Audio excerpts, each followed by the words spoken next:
Hello प्यारे बच्चों, कैसे हैं आप सभी। मैं सुनील कुशवाहा एक बार फिर आप सभी लोगों का टीचर क्लासेस में स्वागत करता हूं। प्यारे बच्चों, ये जो सीरीज हम स्टार्ट कर रहे हैं, आज से आप लोगों का मैं सिलेबस स्टार्ट कर रहा हूं। इसका एक पार्ट जो डिटेल में था वो रियल नंबर का था, जैसा आप देख पा रहे होंगे ऊपर लिखा हुआ भी है आपका रियल नंबर। तो इसका एक कॉमन चैप्टर मैंने रियल नंबर के बारे में एक डिटेल में वीडियो फर्स्ट पार्ट आ चुका है। जिन लोगों ने नहीं देखा उसको पहले जा करके वो फर्स्ट पार्ट देख लें, जिससे आपको जो आपके बोर्ड पर क्वेश्चंस दिख रहे हैं ट्रू फॉल्स के, ये आप आसानी से कर पाओगे। और चूंकि आप सबको पता है कि जो एमसीक्यूज एग्जाम होने वाले हैं उसमें आपको क्लियर जानकारी होनी चाहिए, वरना वो क्वेश्चन आता हुआ भी रॉन्ग हो जाता है। तो यहाँ से कम आपके 2 एमसीक्यूज क्लियर हो जाएंगे। इसने जो 8 क्वेश्चन आपके स्क्रीन पर दिख रहे हैं, तो आपको इनको समझना है। तो जब इनको समझना है, इनको सही करना है, तो आपको फर्स्ट पार्ट बहुत ही इंपॉर्टेंट है देखना। आइए स्टार्ट करते हैं। उसके पहले आप लोग अपने फ्रेंड्स को शेयर कर दें, उनको भी बता दें कि हम एक्सरसाइज वाली पूरी बुक कराने वाले हैं। आपको time to time according to your syllabus आपके वीडियो पूरी आती रहेंगी। और चैनल को अगर आप पहली बार देख रहे हैं तो सब्सक्राइब जरूर कर लें, ठीक है। आइए देखते हैं इन क्वेश्चंस को। पहले आप स्क्रीन पर लिखे क्वेश्चंस को आराम से पढ़ लें। रियल नंबर का पार्ट है, आपको बताना इंपॉर्टेंट ट्रू एंड फॉल्स है। आपको यहां से बताना है ट्रू फॉल्स में कौन सा स्टेटमेंट इसमें ट्रू लिखा हुआ है और कौन सा फॉल्स लिखा हुआ है। मतलब इसमें गलत और सही स्टेटमेंट आपको बताने हैं। इनको मैं डिटेल में आपको बताऊंगा भी। इसके लिए आपको क्या होता है कि जो मैंने फर्स्ट पार्ट रियल नंबर का कराया है वो करना बहुत जरूरी है। तो देखें, सबसे पहले स्टार्ट करते हैं। पहला क्वेश्चन क्या बोल रहा है कि एवरी, क्या लिखा है, होल नंबर इज इंटीजर। क्या सभी, होल नंबर मीन्स होता है पूर्णांक, वो पूर्ण संख्याएं हैं, ठीक है। क्या सभी पूर्ण संख्याएं होल नंबर जितनी है क्या वो इंटीजर है, पूर्णांक है। ऑब्वियस सी बात है, मैंने बोला था, एक मैंने आपको चार्ट बनवाया था, वहां दिखाया था कि सबसे पहले जब आप नंबर में देखे होंगे तो वहां मैंने बताया होगा कि आपके पास एक सबसे पहला चार्ट ऐसे रेशनल नंबर का आया होगा, ठीक है। आपने देखा होगा रेशनल नंबर, उस रेशनल नंबर के अंदर ही हमारा क्या आ जाता था, इंटीजर आ जाता था। आता था कि नहीं आता था। और इंटीजर जब आ गया तो इंटीजर के अंदर ही हमने देखा था कि कुछ पॉजिटिव इंटीजर्स होते थे और कुछ क्या होते थे, नेगेटिव इंटीजर्स होते थे। तो जो पॉजिटिव इंटीजर्स आ रहे थे उसी में तो हमारा 0 1 2 3 आ रहा था, ठीक है। तो आप, मैं पहले इनको करवा देता हूं, फिर आप इनको वीडियो में जाकर के देखेंगे और पूरा लास्ट तक देखें, तभी जानकारी होगी। आप तुरंत पहले स्टार्टिंग से देख करके ही पूरा जज नहीं कर पाते हैं। अगर अच्छा आपको नॉलेज चाहिए तो आपको लास्ट तक देखना है पूरी तरीके से। तो यहाँ पर पहला ही होल नंबर क्या है, इंटीजर है, बिल्कुल है भैया। इंटीजर से ही सारे होल नंबर बने हैं, तो ये पहला क्या हो गया आपका, ट्रू हो गया, बिल्कुल सत्य है। दूसरे नंबर पे whole number is a rational number. क्यों नहीं है रेशनल नंबर, है। आप ये बताओ, होल नंबर बन के कहां से आ गई, इंटीजर से आ गई। होल नंबर बनी कहां से, आपने देखा कि जो होल नंबर है वो इंटीजर से बन रही है, और इंटीजर कहां से निकल करके आ रही, तो रेशनल नंबर से। तो भैया फिर होल नंबर इंटीजर नहीं होगी। आप सोच के बताओ। अगर मैं बोलूं यहां से देखो कि पहला ये तो पूरा रेशनल नंबर हो गया, यहां से फिर इसके बाद इंटीजर हो गया, इंटीजर के अंदर हमारा होल नंबर हो गया। तो आपसे पूछा क्या है कि होल नंबर वो रेशनल नंबर नहीं है। अरे भैया उसी के अंदर तो उसका बॉक्स है, इंटीजर के अंदर है, और इंटीजर किसके अंदर है, रेशनल नंबर के अंदर। तो फिर ये भी होगा, तो इसका मतलब ये क्या हो गया, सेकंड स्टेटमेंट भी आपका क्या हो गया, ट्रू हो गया। आगे देखें, बोल रहा है कि every whole number is natural number. समझो, every whole number is natural number, समझे पहले। यहां से होल नंबर कहां से स्टार्ट होता है, होल नंबर कहां से स्टार्ट होता है, बोलिए जल्दी से, 0 से। Very good. तो कहां से स्टार्ट कर रहे हैं आप, 0 1 2 3 4 ऐसे स्टार्ट करते हैं और इनफिनिट तक चले जाते हैं। फिर आपसे ये बताना है कि आपसे पूछ रहा है नेचुरल नंबर, तो नेचुरल नंबर कहां से स्टार्ट हुआ, नेचुरल नंबर स्टार्ट हुआ आपका 1 2 3 काउंटिंग नंबर। तो नेचुरल नंबर और होल नंबर के बीच में डिफरेंस क्या आ रहा है कि एक में 0 इंक्लूड है और एक में 0 एक्सक्लूड है। तो नेचुरल नंबर में 0 तो है नहीं है, और होल नंबर में क्या है, 0 है। तो यहां से क्या बोला है कि every whole number is natural number. 0 जो आप जब समझ पा रहे हैं, वो 0 होल नंबर है, लेकिन वो नेचुरल नंबर नहीं है। और यहां बोल रहा है एवरी, तो एवरी के केस में ये गलत हो जाएगा। अगर ये बोलता कि some whole number are natural numbers. तो बिल्कुल करेक्ट हो जाता कि कुछ होल नंबर्स जो होती है वह नेचुरल नंबर होती हैं, लेकिन every whole number natural number हो जाए तो ये गलत है, क्योंकि जीरो नहीं होता। तो इसमें आप लिखेंगे इस वाले स्टेटमेंट को कि ये वाला स्टेटमेंट आपका क्या हो गया, फॉल्स हो गया। बिल्कुल लिख लें, ठीक है। फिर आगे बढ़ते, आपके सामने ये क्या लिखा गया है कि इन सम एवरी इंटीजर, सभी इंटीजर क्या है, वो रैशनल नंबर है। बिल्कुल सही है, मैंने आपसे अभी बताया था, ठीक है, कि सभी इंटीजर रैशनल नंबर हैं। फिर आपसे बोला कि every natural number, sorry every rational number क्या है, आपके इंटीजर हैं। एवरी रेशनल नंबर, सभी रेशनल नंबर इंटीजर हैं। ये कैसे हो सकता है, ये कैसे हो सकता है, ये बड़ा है, ये आपका रेशनल नंबर क्या है, बड़ा है। रेशनल नंबर आप पूरा देख रहे हैं कि पूरा का पूरा एक ग्रुप, पूरा गोला बड़ा गोला और उसके अंदर छोटा गोला इंटीजर होता है। तो कैसे हो सकता है कि बड़ा गोला छोटे गोले के अंदर आ जाए, नहीं आ सकता। इसका मतलब है कि वो आपका एवरी आपका रेशनल नंबर वो इंटीजर नहीं हो सकता। Every integer is rational number, ये करेक्ट है। तो आपका ये वाला स्टेटमेंट भी क्या हो जाएगा, फॉल्स हो जाएगा। अब ये देखें, जीरो इज इंटीजर है या नहीं, सोच के बताना है, जीरो इंटीजर है या नहीं। आपको ये साथ ही साथ आपको अभी इसमें पूछा जाएगा कि जीरो इंटीजर, तो आपको बता दे जीरो रैशनल नंबर है या नहीं है। इस जीरो रैशनल नंबर मैंने लिखा नहीं है, तो यस जीरो भी क्या है, आपकी रैशनल नंबर है। तो क्यों है, जीरो आपकी क्या है, इंटीजर भी है, ये बात एकदम ट्रू है। बट ये आप लिखना यहां से नीदर नेगेटिव नार पॉजिटिव, ना ही ये नेगेटिव है ना ही पॉजिटिव है। और ये आपका कैसा है, जीरो, ये आपका जीरो जो है वो रैशनल नंबर भी है, आप इसे लिखेंगे रैशनल नंबर भी, ठीक है। तो ये रैशनल नंबर भी है। अब आप देखें, every natural number is whole number, सभी नेचुरल नंबर होल नंबर है, बिल्कुल है, ठीक है। आपके सभी नेचुरल नंबर क्या है, होल नंबर हैं। फिर आपसे every rational number is whole number. अब देखें यहां से, एवरी रेशनल नंबर क्या है, आपके होल नंबर हैं, बताइए जल्दी से। अब देखें ये हैं, बताइए एवरी रेशनल नंबर, बड़ा गोला उसके अंदर छोटे छोटे छोटे छोटे गोला, बताइए कभी बड़ा गोला छोटे गोले के अंदर आएगा, नहीं। तो ये क्या हो जाएगा आपका, यहां से ये हो जाएगा आपका फॉल्स। ये आपका इंपॉर्टेंट इतने क्वेश्चंस आपके सामने लिखे गए थे, देख लीजिए आप इसे। ये इसमें से कम मिनिमम 2 क्वेश्चंस तो आना आपके एमसीक्यूज में क्लियर है। ये आपका इज जीरो इंटीजर आपका यही बुक में एक्सरसाइज में भी लिखा हुआ है क्वेश्चन।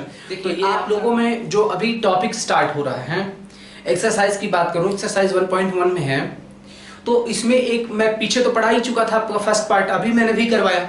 तो आप कुछ जो नए टर्म्स आने वाले हैं उन टर्म्स को समझो, बहुत इंपॉर्टेंट है। वो टर्म्स आपके पास क्या है, लिखिएगा terminating and non terminating, terminating and non terminating, इसको लिख लीजिएगा terminating and non terminating, non terminating, ठीक है। Terminating and non terminating, terminating और नॉन टर्मिनेटिंग का मतलब क्या हो जाता है, इसे अगर आप देख रहे हो तो इसे शांत और इसे अशांत भी बोलते हैं। अशांत, शांत, अशांत का मतलब क्या है, टर्मिनेटिंग नॉन टर्मिनेटिंग। चलिए मैं आपको जल्दी से कुछ क्वेश्चंस देता हूं, आप मुझे जल्दी से करके बताएंगे इसका आंसर क्या होगा। आपको यहीं से क्लियर पड़ जाएगा कि टर्मिनेटिंग और नॉन टर्मिनेटिंग क्या है। इसको करते करते अक्सर बच्चे परेशान हो जाते हैं कि टर्मिनेटिंग शब्द क्या है, नॉन टर्मिनेटिंग क्या है, इसको कैसे निकालते हैं, समझ ही नहीं पाते हैं कि टर्मिनेटिंग नॉन टर्मिनेटिंग है क्या एक्चुअल में। तो देखिए मैं आपके सामने 3 चीजें लिख रहा हूं, आप उनको समझिए। पहला मैं लिख रहा हूं कि आप मुझे बताइए 10/3 मैंने लिख दिया, इसका मतलब बताइए। और फिर मैंने लिख दिया 5 मैंने 2 लिख दिया, इसका आप बताइए मुझे। फिर आपको मैंने लिख दिया 100/11 लिख दिया, या 100/3 लिख दिया मैंने। फिर आपको मैंने लिख दिया, यहां से लिख लीजिएगा 51 ऐसे 51/25 लिख लीजिए। तो आपके सामने ये 4 क्वेश्चंस लिखे गए हैं, 4 मतलब 4 नंबर लिखी गई हैं। आप मुझे जल्दी से बताइए कि इनकी वैल्यू क्या होगी। आप इसकी वैल्यू डिवाइड करके बताइए, इसकी डिवाइड करिए, इसकी डिवाइड करिए, इसकी डिवाइड करिए। डिवाइड करके बताइए क्या आएगा चारों के वैल्यू। करिए, देखिए नहीं, करिए करिए खुद से, पेन कैसे करिए, उठाइए पेन पेपर तुरंत फटाफट स्टार्ट करिए, जल्दी से करके सबका आंसर मुझे दीजिए। आपको इसके बाद टर्मिनेटिंग नॉन टर्मिनेटिंग में कोई प्रॉब्लम नहीं होने वाली है। और आज मैं नॉन टर्मिनेटिंग में जो बताने वाला हूं आप सर्च करिएगा, आपको कहीं नहीं मिलने वाला वो चीज। देखें तो आपको ये क्या मिलने वाले, इनके चारों के ऑप्शन या चारों के आंसर क्या आएंगे। करना स्टार्ट करिए फटाफट, जल्दी से करिए। चलिए कुछ लोगों ने कर लिया, चलो बताइए इसका आंसर क्या होगा। इसका आप करेंगे तो बताइए यही आने वाला है कि नहीं आने वाला है, बताइए यही आ रहा है कि नहीं आ रहा है। क्या इसका ये जो नंबर आप डिवाइड कर रहे हैं क्या ये खत्म हो रहा है, इसका इंड हो रहा है क्या, देख के बताइए इंड हो रहा है क्या, नहीं हो रहा है। आप इसे क्या लिख सकते हैं, जो इंड नहीं होता नंबर रिपीट होती तो ऐसा लिखते हैं। आईसीएससी में इसको ऐसा लिख देता है, पॉइंट लगा के लिख देता है, ये लिख देता है। आईसीएससी वालों में ऐसा, सीबीएसई में ऐसा, यूपी बोर्ड में भी ऐसा लिख देता है। आपने इसको डिवाइड किया होगा तो बिल्कुल आपने इसको ऐसा लिखा होगा और इसके बाद आपका डिवाइड 100% ये क्या हो गया होगा, इसका इंड हो गया होगा, इंड हुआ होगा, इसमें इंड नहीं हुआ। और आप इसको करेंगे तो इसमें भी इंड नहीं होगा, इसका भी कितना हो जाएगा 33.333 ऐसे चला जाएगा। यहां आप देखेंगे तो कितना हो जाएगा आपका 2 हो जाएगा, पॉइंट लगेगा 10 हो जाएगा, एक जीरो करेंगे 100 हो जाएगा, कितना हो जाएगा आपका ये आंसर। बोलो इसका भी इंड हो गया कि नहीं हो गया, इंड हो गया कि नहीं। इसका मतलब क्या हुआ समझें, आपको सामने ही 4 मैंने लिखी थी नंबर और मैंने बोला कि आप इन्हें डिवाइड करें। जब आपसे कहा गया कि आप इन चारों नंबर्स को डिवाइड करें तो आपने डिवाइड किया तो क्या मिला आपको, आपने देखा कि इस वाली नंबर को जब हमने डिवाइड किया तो उसमें नंबर का अंत ही नहीं हो रहा है, वो टर्मिनेट ही नहीं हो रहा है, वो आगे ही बढ़ता चला जा रहा है, बढ़ता चला जा रहा है, बढ़ता चला जा रहा है। और यहाँ क्या हो गया, अपने आप टर्मिनेट हो गया। यहाँ पर भी क्या हो रहा है, टर्मिनेट नहीं हो रहा है, और यहाँ पे क्या हो गया, फिर टर्मिनेट हो गया। तो आप एक चीज तो गौर कर गए कि टर्मिनेटिंग नॉन टर्मिनेटिंग कहने का मतलब जब हम डिवाइड करें और डिवाइड करते में भले 1 2 आफ्टर डेसिमल 3 4 5 डिजिट तक में अगर वो नंबर खत्म हो जाती है, डिवाइड नहीं करना पड़ता है, तो वो that is known as terminating, मतलब वो नंबर टर्मिनेट हो गई। अगर आप डिवाइड करते हैं और वो कंटिन्यू चलती रहती है, नॉन टर्मिनेट मतलब वो टर्मिनेट ही नहीं होती है। डिवाइड करते हैं आप तो वो खत्म ही नहीं होती, लगातार बढ़ती जाती बढ़ती जाती बढ़ती जाती है। जैसे च्युइंगम चबा रहे हो, बढ़ती जाती, चबाते जाओ खत्म ही नहीं होता। वही यार इसका है, डिवाइड करते जाओ खत्म ही नहीं होगी। तो ऐसी नंबर को बोलते हैं नॉन टर्मिनेटिंग और इन्हें बोलते हैं टर्मिनेटिंग। बात खत्म हो गई। टर्मिनेटिंग नॉन टर्मिनेटिंग समझ में आ गया होगा कि ऐसी नंबर जो डिवाइड करने पर इंड हो जाए, उनका इंड हो जाए, अर्थात कंप्लीट हम उसको कुछ ना कुछ आंसर निकाल लें, और ऐसा जिसका आंसर निकालने में हमको फिर 1 दिन से 2 दिन लग जाए लेकिन वो डिवाइड खत्म ना हो, वो नॉन टर्मिनेटिंग हो जाता है।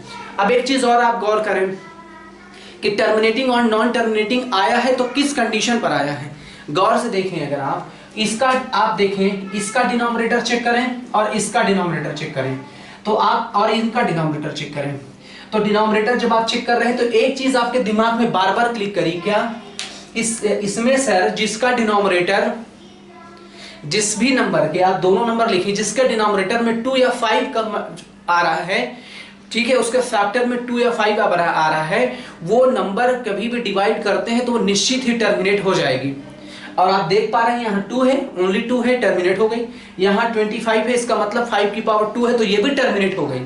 और यहाँ पर देख रहे हैं 3 आ गया तो टर्मिनेट नहीं हो रही है, आगे यहाँ देखेंगे तो टर्मिनेट नहीं हो रही। तो इसका मतलब क्या हुआ, एक रिजल्ट आता है यहाँ से कि इफ द, यहाँ से आप किसी भी नंबर लिख दे, if 2 or 5 or 2 and 5 has as a factor in a denominator of the given fraction, then the fraction या number will be terminating। बात क्लियर हो गई। मतलब हुआ कि अगर आप कोई नंबर लिख लें, अगर उसके डिनोमिनेटर पे जो डिनोमिनेटर है उसके फैक्टर में यदि 2 आप फैक्टराइज करें, उसमें 2 and 5 या 2 or 5 दो में से एक कोई भी फैक्टर के फॉर्म में आ जाता है तो वो हमारी टर्मिनेटिंग हो जाती। तो नोट कर लीजिएगा यहीं से, टर्मिनेटिंग और नॉन टर्मिनेटिंग, तो आप इसे समझ लें, कॉपी पे नोट कर लें जिससे कभी भी आपको दिक्कत ना हो। इसे बोलते हैं नॉन टर्मिनेटिंग, ये हो गई नॉन टर्मिनेटिंग, नॉन टर्मिनेटिंग, और ये हमारी क्या हो गई, टर्मिनेटिंग। टर्मिनेटिंग हो गई। तो दो आपने सीख लिया, टर्मिनेटिंग नॉन टर्मिनेटिंग क्या होती हैं। अब आप सीख लीजिए विदाउट डिवीजन आप कैसे कर पाएंगे कि हमारा टर्मिनेटिंग है। If Q has a factor, if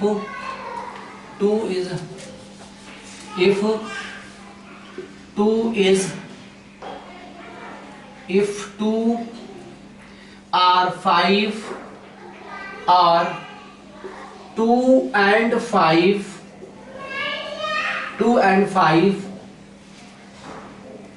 5 are factors of लिखिएगा factors of Q। ठीक है, कहने का मतलब यदि आपके Q को आप फैक्टराइज करो और उस Q को फैक्टराइजेशन करने पर यदि उसके फैक्टर में 2 आ जाए और या 5 आ जाए या 2 and 5 यहां लिखिएगा बोथ, या दोनों एक साथ बोथ टुगेदर,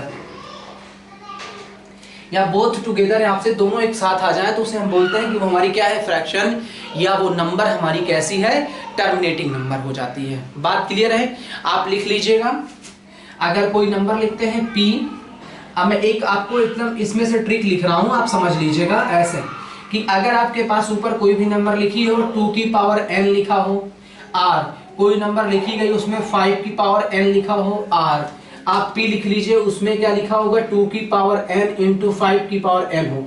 अगर ऐसी कंडीशन आती है तो वो हमारी फ्रैक्शन कैसी हो जाएगी, या वो नंबर हमारी कैसी हो जाएगी, टर्मिनेटिंग हो जाएगी। कैसी हो जाएगी? वो टर्मिनेटिंग हो जाएगी।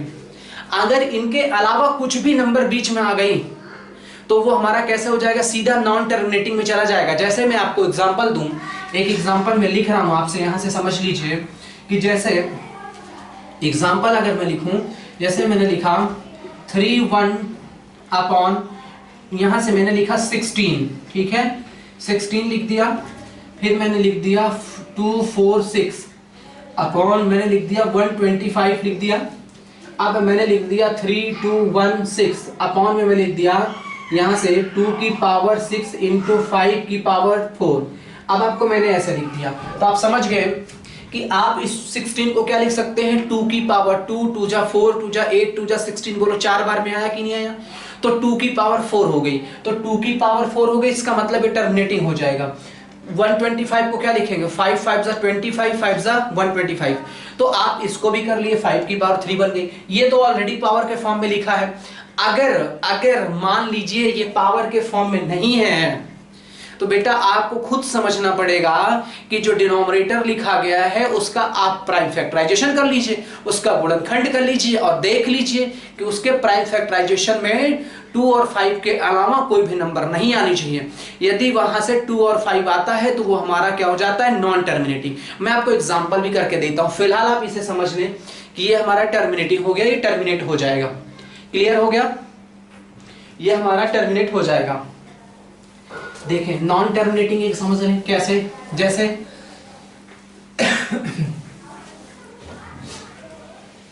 नॉन टर्मिनेटिंग में क्या है, देखें जैसे मैंने लिख दिया,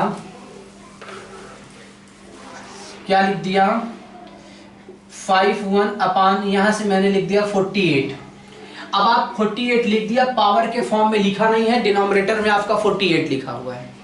48 को आप क्या कर सकते हैं, आपको नहीं पता, बट आप इसका प्राइम फैक्टराइजेशन जरूर करेंगे।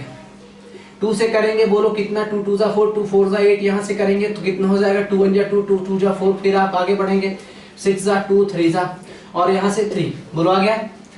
अब ये बताओ इसको आप क्या लिख सकते हो, 51 अपॉन 48 को क्या लिखोगे, 2 2 2 2 2, तो आप क्या लिखेंगे 2 की पावर 4 इंटू 3, बोलो ये क्या आ गया बीच में, 3 आ गया कि नहीं आ गया। मैंने अभी क्या बताया था टर्मिनेटिंग की कंडीशन, कि यदि उसके डिनोमिनेटर में इफ 2 और 5 और 2 and 5 are the factor of the denominator of that number, then that number will be terminating। यदि 2 and 5 अगर किसी भी नंबर के जो हर है उसको फैक्टर करने पर यदि वो वही आते हैं फैक्टर के फॉर्म में, वो नंबर हमारी टर्मिनेटिंग होगी। और यहाँ देख लो भैया 3 आ गया, नंबर कैसी हो गई, नॉन टर्मिनेटिंग हो गई। अब समझने की बात है, टर्मिनेटिंग और नॉन टर्मिनेटिंग तो हो गई, अब इनके अलग अलग नाम भी होते हैं, वो भी समझ लीजिए। ये तो terminating non terminating I hope सबको अच्छे से आ गया होगा, ठीक है।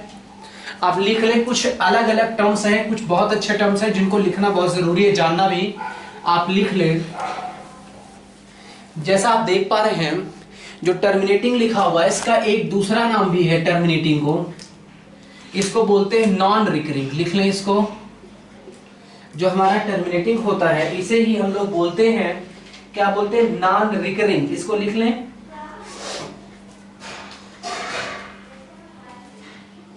लिखेंगे इसको क्या बोलते हैं, रिकरिंग। नॉन रिकरिंग नंबर हो जाती है नॉन रिकरिंग नंबर। अब बोलोगे सर इसे याद कैसे रखेंगे, बहुत आसान तरीका है। कैसे, देखो यहाँ पे क्या लिखा है, टर्मिनेटिंग है, इसमें नॉन नहीं लगा है, तो जिसमें नॉन नहीं लगा उसमें रिकरिंग के साथ नॉन लगा दो। टर्मिनेटिंग है तो नॉन रिकरिंग, ठीक है, ये लग गया। इसमें पहले से ऑलरेडी नॉन लिखा हुआ है तो दोबारा नॉन देने की जरूरत नहीं है, तो इसे क्या बोला जाएगा, ये देखें। जो नॉन टर्मिनेटिंग है इसके नाम सुने, इसका नाम पहला हो जाएगा रिकरिंग। क्या हो जाएगा, पहला नाम रिकरिंग, दूसरा नाम इसको बोलेंगे पीरियोडिक, इसको बोलते हैं पीरियोडिक नंबर। एक पीरियड के बाद, एक समय के बाद रिपीट होती हैं। फिर आगे इसे बोलते हैं circulating number, circulating number, circulating number. आप समझ लो, आपको मैंने क्या बताया कि नॉन टर्मिनेटिंग भी उसे बोलते हैं नंबर को, उसी नंबर को रिकरिंग भी बोलते हैं, उसी नंबर को पीरियोडिक बोलते हैं, उसी नंबर को सर्कुलेटिंग भी। या तो जो बच्चा कंसाइज पढ़ रहा होगा वहां तक कंसाइज में मिल जाएंगे, एसएससी कंसाइज में मिल जाएगा, क्योंकि यहाँ पे इन चीजों का मेंशन अच्छे से किया गया एसएससी कंसाइज में, तो इसलिए इनका भी नोट कर लें हम। तो आपको ये समझ में आ गया टर्मिनेटिंग नॉन टर्मिनेटिंग क्या है, यहां तक बातें क्लियर हो गई, ठीक है। आगे किसके टॉपिक में बढ़ते हैं, इसे फटाफट नोट कर लें आप जल्दी से नोट कर लें। आगे देखें,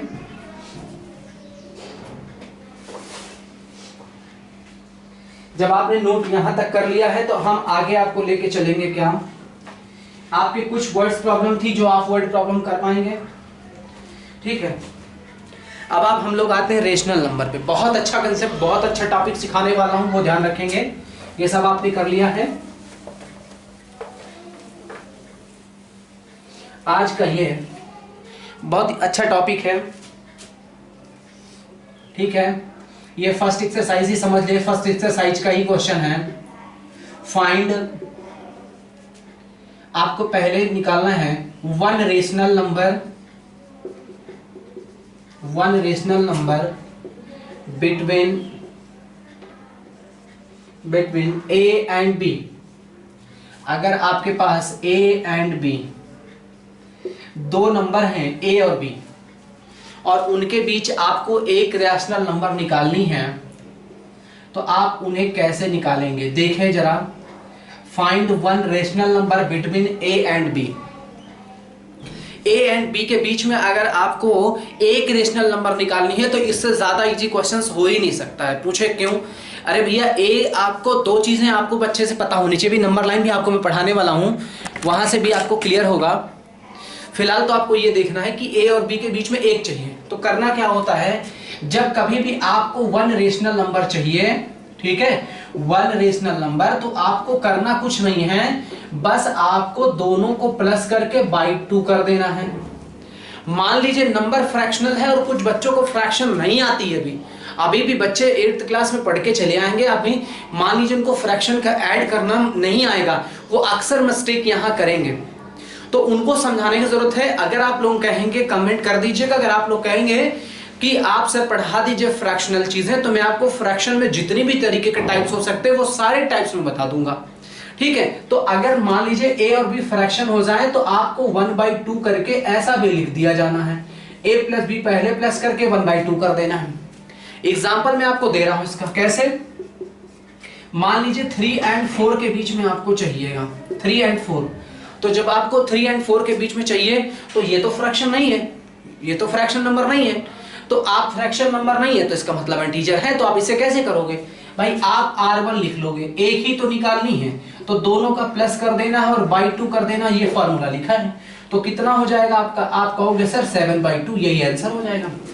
लेकिन अगर मैं आपसे ये बोल दूं कि आपको ये नहीं कर गए, बल्कि आपको क्या करना है, 3/2 की निकालना है और 5/2 भी निकालना है, इन दो नंबर्स को निकालना है, तो आप कैसे करोगे। मान लीजिए फर्स्ट क्वेश्चन ये, सेकंड ये हो गया, तो आपको इसका करना है, तो आप क्या करोगे, आप ये बोलोगे सर इसका हम r इज इक्वल टू क्या कर देंगे, एक ही लिखना है r, तो हम सबसे पहले 1/2 करेंगे और दोनों का करवा देंगे प्लस, तो 3/2 प्लस 5/2 कराएंगे, कितना हो जाएगा, डिनोमिनेटर डिनोमिनेटर दोनों का सेम है, जब डिनोमिनेटर सेम होता है तो न्यूमरेटर की वैल्यू भी हम क्या कर देते हैं, प्लस कर देते हैं, तो प्लस करवा दीजिए सीधा सीधा, तो 1/2 ऊपर कितना हो जाएगा, ऊपर कितना हो जाएगा, यहाँ पे दिख पा रहा है 8/2, कितना हो जा रहा है, आप देख पा रहे हैं यहाँ पे 8/2 हो रहा है और ऑलरेडी नीचे 2 लगा हुआ है, तो यहां से इसकी वैल्यू कितनी निकल आ गई, r इज इक्वल टू 8/2 2 = 4, तो कैंसिल होके कितना आ गया 2,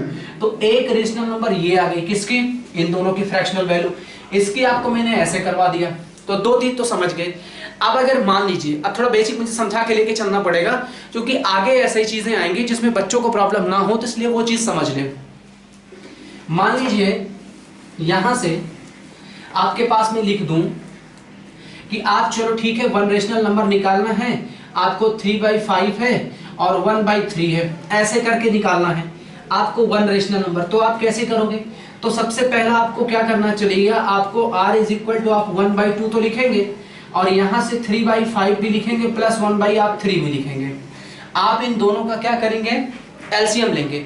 तो क्यों एलसीएम लेंगे, क्योंकि भैया डिनोमिनेटर डिफरेंट है, एलसीएम निकालना पड़ेगा, तो आप जब एलसीएम लोगे तो बताओ जल्दी से एलसीएम कितना आएगा, 3 और 5 का एलसीएम कितना हो जाएगा, एलसीएम आपका किसका, 3 and 5 का कितना आ जाएगा, आप बोलोगे सर 15 आ जाएगा, क्यों आ जाएगा, क्योंकि दोनों ही नंबर अलग अलग टेबल की हैं, 3 एक अपनी अलग टेबल है और 15 अलग टेबल है, कोई दोनों में कॉमन नहीं है, तो इसलिए दोनों का एलसीएम मल्टीप्लाई करके निकाल लिया, तो कितना आ जाएगा, 15 आ गया। ठीक है, अब मैं इसके अपॉन में 15 लिख दूंगा। अब बता दो 5 की टेबल, यहां देखो जल्दी से सब, यहां ध्यान लगाओ गलत ना करना, यहां क्या लिखा है 5, तो 5 की टेबल में 15 कितनी बार में आता है, 3 टाइम्स में, ऊपर 3 लिखा है, ऊपर 3 से मल्टीप्लाई करवा दो, यहाँ प्लस लिखा है, यहाँ प्लस कर दो। अब ये बताओ यहाँ 3 है, तो 3 की टेबल में 15 कितनी बार में आता है, आप बोलोगे सर 5 बार टाइम्स में, ऊपर 5 से मल्टीप्लाई कर दो, 1 है 5 में मल्टीप्लाई करवा दिया। यहां तक क्लियर हो गया, क्या किया, पहले एलसीएम निकाल लिया, 5 की टेबल में 15 कितने टाइम्स में आया, 3 टाइम्स में, उसके न्यूमरेटर में 3 लिखा था, 3 से मल्टीप्लाई, यहाँ डिनोमिनेटर 3 है, 3 से 15 कितने टाइम्स में आएगा, 5 टाइम्स में, उस 5 का पूरे 5 का क्या करेंगे, उसके न्यूमरेटर पे मल्टीप्लाई करा दिया। यहां तक क्लियर हो गया। अब आप देख लें इसको क्या करेंगे, 1/2 एलसीएम ऐड हो गया, 3 3 9 9 5 कितना हो जाएगा, 14 हो जाएगा, यहाँ से 15 हो गया। अब देखें 2 से क्या है, कैंसिल हो जाएगा, बिल्कुल कैंसिल हो जाएगा, तो 7/15 ये आपकी क्या हो गई, 1 नंबर हो गई, ये आपके पास क्या आ गई, 1 नंबर हो गई। तो जब कभी भी आपको 1 नंबर फाइंड करना हो तो आप इस तरीके का प्रयोग कर सकते हैं, आराम से यहाँ करेंगे। ठीक है, आगे बढ़ते हैं, जब इससे ज्यादा मोर देन 1 हो तो कैसे निकालते हैं। ठीक है, मोर देन 1 के केस में आप यहां लिख लें, n ना लिखकर 1 ना लिख करके n रेशनल नंबर लिख लें, n। ठीक है, find n rational number between a and b। इतना बढ़िया ट्रिक आपको समझाऊंगा, यहां से आपको खुश हो जाएंगे। एक तो आपको ऐसे ही सिखाया जाता है, आप कुछ ना करो, देखो एक ऐसे कुछ लोग फॉर्मूला सिखाते हैं, फॉर्मूला क्या बोलते हैं वो, कि पहली रेशनल नंबर निकालना है a + b/2 कर दो, अगली बार निकालनी है, फर्स्ट हो गई, दूसरी निकालनी है, तो एक काम करो, जो आ गई है 1/2 कर दो, पहली वाली रेशनल नंबर जो आई थी वो, और प्लस a प्लस करके निकाल दो। या वो लोग बोलते हैं कि आप ऐसा भी कर सकते हो, 1/2 जो आपकी पहली रेशनल नंबर आई थी वो, और b वाली को प्लस करके निकाल लो, बिल्कुल आ जाएगा। या फिर आपसे बोलेंगे जब आप 2 ही निकाल ही चुके हैं, r3 निकालना है, तो 1/2 करके आपकी बार दूसरी प्लस पहली करके निकाल दो। आपको R4 निकालनी है तो 1/2 अब की बार R3 को ले लो और प्लस a लिख करके निकाल दो। ऐसे आप फॉर्मूला लिखते चले जाएंगे और सवाल आता भी जाएगा। इसमें आपको हर एक क्वेश्चन में, जिन लोगों को कैलकुलेशन में प्रॉब्लम होती है फ्रैक्शन करने में, उनको हर एक क्वेश्चन में प्रॉब्लम होगी, क्योंकि हर बार फ्रैक्शन मिलेगा तो वो कितनी बार एलसीएम लेंगे, कितनी बार वो सॉल्व करेंगे।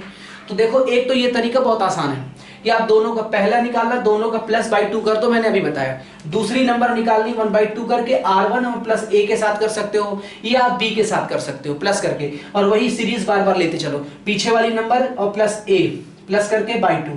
कोई भी दो नंबर, आप इसमें से कोई भी दो नंबर उठाओ, किसी भी दो नंबर को लेकर के प्लस कर दो, इसको लेकर के /2 कर दो, आ जाएगा। इसको लेकर के करके /2 कर दो, आंसर आएगा। एक तो वो हो गया। एक दूसरी चीज मैं आपको क्या बताने वाला हूं वो समझे। मान लीजिए हमारे पास, ये आप समझे, कंसेप्ट समझे यहां से क्या है। कंसेप्ट ये है, मान लीजिए हमारे पास क्या है, एक नंबर मिल जाए कंसेप्ट में कि a एंड b ये दो नंबर है, इनके बीच में n रेशनल नंबर फाइंड करने। कितने निकालने हैं? n। तो मैं क्या लिखूंगा यहां से, n रेशनल नंबर। तो आप कहेंगे R1 है सर, R2 है, R3 है, डॉट डॉट आपको कितने निकालने हैं? Rn। n का मतलब 3 हो सकता है, 4 हो सकता है, 5 हो सकता है, 10 हो सकता है, 15 हो सकता है, जितना भी आपको निकालना है वो निकाल सकते हैं। तो आपको करना क्या है, n क्या हो गई, तो n जो हो गई, n जो स्मॉल n है वो नंबर ऑफ क्या हो गई, रेशनल नंबर। रेशनल नंबर जो आपको निकालना है। आपको एक नया टर्म इंट्रोड्यूस कराऊंगा, कैपिटल 1, वो क्या होती, स्मॉल n + 1। मतलब जितनी रेशनल नंबर निकालनी है उससे एक ज्यादा ले लेना है। समझ गए क्या लिखी है, ये स्मॉल n। तो आप स्मॉल n क्या, ये कैपिटल n क्या हो गई, स्मॉल n में +1 करना है। जैसे आपको 5 रेशनल नंबर निकालनी तो प्लस करके 16 हो जाएगा कैपिटल n की वैल्यू। अगर आपको 7 निकालनी है तो +1 कर देंगे तो कितना हो जाएगा, 8 कैपिटल n की वैल्यू हो जाएगी। मतलब one more than of finding rational number, जितना आपको फाइंड करना है उससे एक ज्यादा आपको प्लस कर देंगे तो आपको किसकी वैल्यू मिल जाएगी, कैपिटल n की वैल्यू मिल जाएगी। बात क्लियर हो गई यहां तक। जैसे आपको मैंने कहा 5 निकालनी है तो आप 5 + 1 करेंगे 6 हो जाएगी, 7 निकालेंगे तो 7 + 1 करेंगे तो कितनी हो जाएगी, 8 हो जाएगी। तो इस तरीके से आप नंबर निकालेंगे, ठीक। तो आपको क्या मिल गई, कैपिटल n की वैल्यू मिल गई। जब कैपिटल n की वैल्यू मिल गई तो आपको जो a लिखा गया था इधर b लिखा गया था, अगर फ्रैक्शनल है, नहीं है तो आप 1 लिख लें।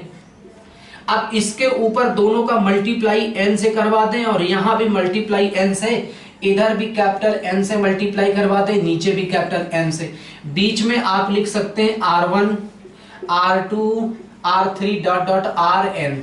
जो इनके आंसर्स आएंगे यही सारे नंबर हमारे, यही रेशनल नंबर हो जाएंगे किसके, बिटवीन a एंड b। अब ये चीज समझें। अब इसको इम्प्लीमेंट करके मैं आपको दिखाता हूं यूज करके कि कैसे हम इसको कर पाएंगे या हम इसको कैसे निकाल पाते हैं, ठीक है।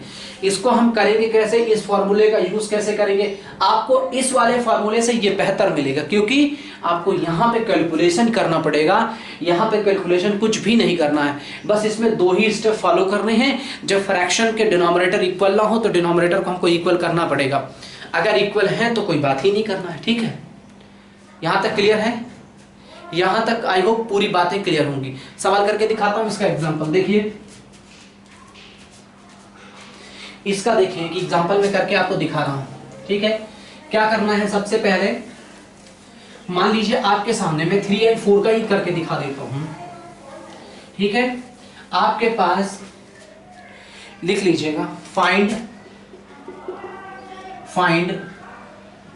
6 rational number between 3 and 4। 3 and 4 मतलब क्या है कि आपको 3 and 4 हैं, उनके बीच में 6 रेशनल नंबर निकालने हैं, ठीक है। कितने निकालने हैं, 6 रेशनल नंबर। तो मैंने क्या बोला, आपको सबसे पहले लिखना पड़ेगा सोल्यूशन में कि एक तरफ हमारे पास 3 है, एक तरफ हमारे पास क्या है, 4 है, ठीक है। अगर ये समझ में आ जाए तो तुरंत अपने किसी ग्रुप में जहां भी आप आपके फ्रेंड सर्कल है वहां आप तुरंत इसको शेयर करें, लाइक सब्सक्राइब तुरंत करें, अभी करें। इसको अगर देखना है तो तुरंत कर दें, फटाफट अभी करें, तुरंत देखें। ये 3 और 4 है। आपको 100% मजा आएगा, आप सीख जाएंगे, 1% मिस्टेक नहीं होगी, ये मेरी गारंटी है। आपको पूरा देखना है इसको। 3 और 4 हो गया ए और बी की जगह। आपके फ्रैक्शन है नहीं, आप 1 लिख लीजिए। आपने 1 लिख लिया, फिर आपको कितने निकालने, 5 6, तो आपको R1 लिखना है, R2 लिखना है, डॉट डॉट करके जितने भी निकालने आपको उतने लिख देना, R6। बोलो ये बात क्लियर हो गई? यहां तक कर लिया। अब बता दो स्मॉल n की वैल्यू कितनी होगी, तो आप कहोगे सर 6। मैं बोलूंगा कैपिटल N की वैल्यू कितना, तो आप बोलोगे सर जितना निकालना उससे 1 बढ़ा दीजिए, 6 + 1 कर दीजिए, टोटल हो जाएगा 7। बोलो हो जाएगा कि नहीं हो जाएगा? 7 हो जाएगा। अब अगर ये 7 हो गया तो भैया 7 से ही तो मल्टीप्लाई करना था, आपने देखा नहीं था, मैंने लिखा था पीछे, तुरंत फटाफट देखो कॉपी पे। a/1 था, उसके इनटू में ऊपर न्यूमरेटर एंड डिनोमिनेटर मैंने कैपिटल N से मल्टीप्लाई किया था। बिल्कुल वही चीज आपको यहां भी करनी है। यहां भी आपको वैसे ही अप्लाई करनी है, चूंकि आपको यहां से देखें तो आप 3/, यहां से 1 कर दें, यहां से कैपिटल N की वैल्यू कितनी थी, आप कैपिटल N लिखें, यहां भी कैपिटल N लिख दें, यहां 4/1 था, यहां भी कैपिटल N लिख दें, यहां भी कैपिटल N। आपको निकालनी है 6, तो R1 R2 ऐसे करके डॉट डॉट R6 लिख सकते हैं बीच में। अब चलिए मल्टीप्लाई कराएंगे, 7 3 × 7 बाई 1 × 7, यहाँ पे 4 × 7 और यहाँ पे कितना हो जाएगा 1 × 7। चलिए आपके बीच में R1 चल रहा है, R2 चल रहा है यहाँ से, और डॉट डॉट आपका R6 चल रहा है। बताओ भैया आप इसका मल्टीप्लाई कराओ, 7 3 = 21 बाई का कितना 7, यहाँ से कितना हो जाएगा 28 बाई का 7। अब मुझे जल्दी बताओ 21 से डिनोमिनेटर सेम है कि नहीं, जल्दी बताओ। 21 से लेकर के 28 तक सबको काउंटिंग तो आती होगी ना, तो काउंटिंग तो लिख ही सकते हैं। कोई कैलकुलेशन करना पड़ा क्या? कुछ भी नहीं करना, बस आपको सिर्फ इसकी स्टेप फॉलो करना। बोलो 21 के बाद कितना 22, 23, 24, 25, 26, 27। बोलो लिख दिया कि नहीं? अपॉन सब में चल रहा है, सब में अपॉन आप भी लिख दीजिए, सब में अपॉन लिख दीजिए आप भी, ये हो गया। तो देख लीजिए आपके सामने क्या हो गया, ये सारी नंबर हो गई, ये वाली नंबर आपकी क्या हो गई R1, ये क्या हो गई R2, R3, R4, R5, R6। बोलो 6 नंबर हो गई कि नहीं? सभी रेशनल नंबर आपको मिल गए कि नहीं? अब एक चीज याद रखना, जैसे कुछ बच्चे ऐसे हैं वो बुक की तरफ जाएंगे और सीधा आंसर मिलाने की कोशिश करेंगे। ध्यान रखें कि between the two numbers there are infinite rational numbers. अगर आपके पास कोई 2 नंबर है, अगर आप उनके बीच में निकालने की कोशिश करें रैशनल नंबर की, तो वहां पर आप क्या कर सकते हैं कि वहां पर इनफाइनाइट रैशनल नंबर्स हो सकती हैं, अनंत हैं। तो जरूरी नहीं कि जो हमने निकाला वही आंसर में आ रहा हो, हाँ जरूर कुछ ना कुछ आंसर वहां आपको 1-2 मैच कर जाएंगे। मैच नहीं करते, जैसे आपके सामने ये आंसर लिखे हैं, अगर कुछ कैंसिल हो सकते हैं, कोई भी नंबर अगर कैंसिल हो सकता है तो आप उसे कैंसिल कर सकते हैं, तो कैंसिल करने के बाद वो आपको आंसर मिल सकते हैं। तो इसलिए जो आप आंसर निकालेंगे यहाँ वो सारे आंसर करेक्ट माने जाएंगे। परेशान होना नहीं है, आपके सारे आंसर करेक्ट माने जाएंगे। यहां तक बात एकदम से क्लियर हो गई होगी, ठीक है? यहां तक आपको बात ये क्लियर हो गई होगी, तो यही आपके आंसर हो जाएंगे। तो आप क्या लिखेंगे, यहां से टोटल आंसर 22/7 हो गया, 23/7 हो गया, 24/7, 25/7, 26/7, ये आपके क्या हो जाएंगे, और 27 ये आपका क्या हो जाएगा 27। ये आपके पूरे का पूरे क्या हो जाएंगे, 6 रेशनल नंबर हो गई। यही आपका क्या हो गया, आंसर हो गया। ठीक है, तब तक आप इसे देखें, मिलते हैं हम लोग नेक्स्ट वीडियो में इससे और अच्छे से कंसेप्ट में। तो आप लोग सब इससे अच्छा मतलब क्वेश्चंस, अभी तो ये तो नॉर्मल क्वेश्चन था, अभी हम लोग मिलेंगे क्या इसमें पॉजिटिव एक नंबर नेगेटिव प्लस फ्रैक्शन लेकर के हम इसको बेहतर रूप में और बेहतरीन तरीके से करेंगे। ठीक है, तब तक आप बने रहें, ठीक है, देखते रहें, लाइक शेयर सब्सक्राइब करते रहें। ठीक है, थैंक यू फॉर वॉचिंग।